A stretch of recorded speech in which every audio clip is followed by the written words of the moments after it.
Assalamualaikum warahmatullahi wabarakatuh. Semangat pagi, salam sehat untuk kita semua. Perkenalkan, saya Dia Sri Dwiyanti, mahasiswi Universitas Terbuka UPBJJ UT Surakarta, program pendidikan S1 Manajemen.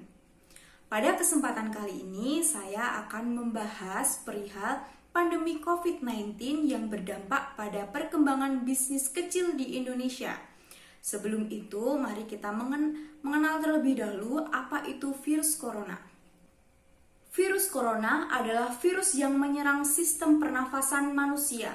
Penyakit akibat infeksi ini disebut dengan COVID-19. Virus corona bisa menyebabkan gangguan ringan sistem pernafasan, infeksi paru-paru yang berat, hingga menyebabkan kematian. Virus ini dapat menyerang siapa saja, mulai dari balita, anak-anak, remaja, dewasa, hingga orang tua atau lanjut usia, bahkan ibu hamil serta ibu menyusui.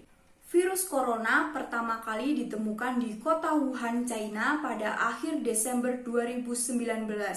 Virus ini menular dengan sangat cepat, menyebar ke seluruh dunia, termasuk Indonesia, hanya dalam waktu beberapa bulan. Kasus positif COVID-19 pertama kali terdeteksi pada tanggal 2 Maret 2020.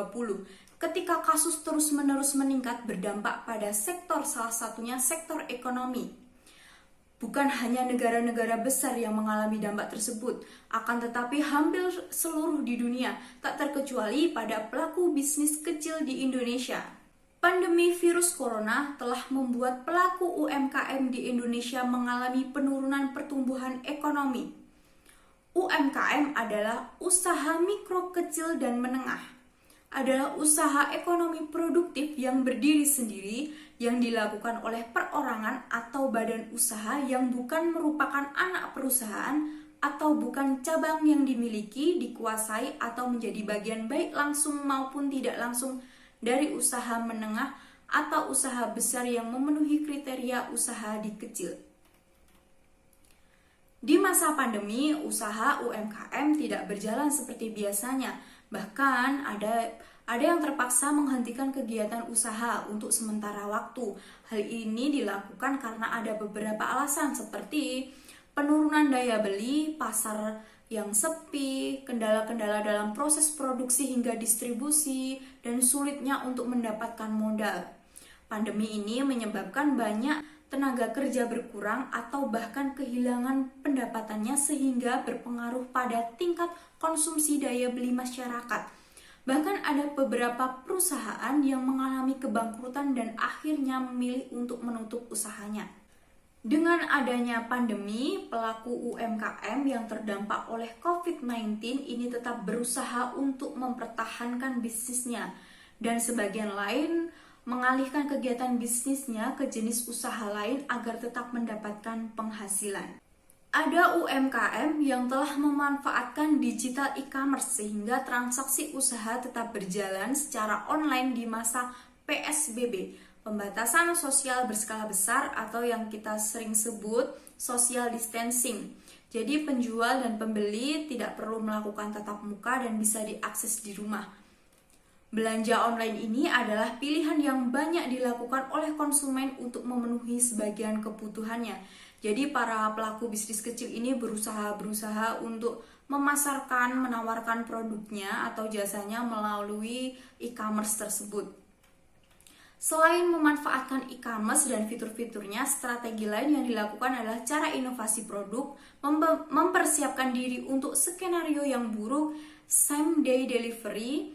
Pemerintah juga memberikan dukungan kepada bisnis kecil atau UMKM untuk segera pulih dalam perekonomian.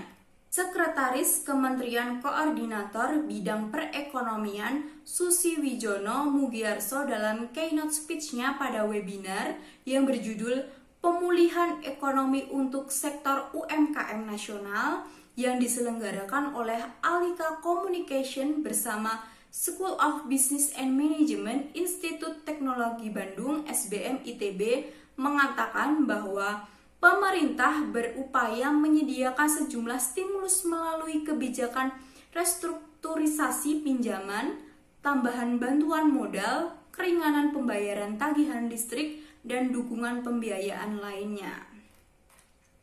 Jadi dapat disimpulkan bahwa pelaku bisnis kecil di masa pandemi ini mengalami penurunan yang cukup drastis dari sebelumnya dan saat ini sedang berusaha pulih dan bangkit untuk mengembangkan usahanya disertai dengan dukungan pemerintah.